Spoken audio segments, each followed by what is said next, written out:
বন্ধুরা দেখো, মাছ ভাজবো এখন। তেল গরম হয়ে গেছে, এখন মাছটা দিয়ে দিব।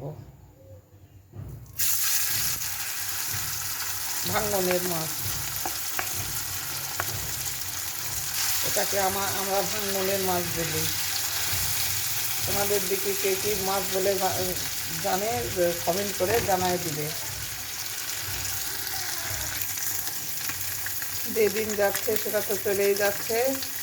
এখন তো মোবাইলে একটা গান খুব দেখা যাচ্ছে, আমার দিনগুলো সব যায় হারিয়ে আহারে। আসলেই তো, যেদিন যাচ্ছে সেটা তো চলেই যাচ্ছে। দেখি মাছটায় ফ্রাই হয়ে গেছে।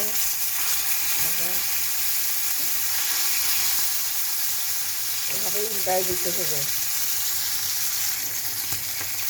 তোমাদের আঙ্কেল আর আমি, আমাদের দুটা মাছ ভাজা হলে হয়ে যায়। বেশি তো মানুষ নেই, আমরা দুইজনে। বন্ধুরা, মাছ ভাজা হয়ে গেছে, তাওয়াতেই থাক। খাওয়ার সময় একটু গরম করব। মাছ ভাজা গরম না হলে খেতে ভালো লাগে না। আজকে তাহলে আসি। তোমরা আমাকে লাইক দিবে, কমেন্ট করবে, সাবস্ক্রাইব করবে, কমেন্ট করে জানাবে আমার ভিডিও তোমাদের কেমন লাগে।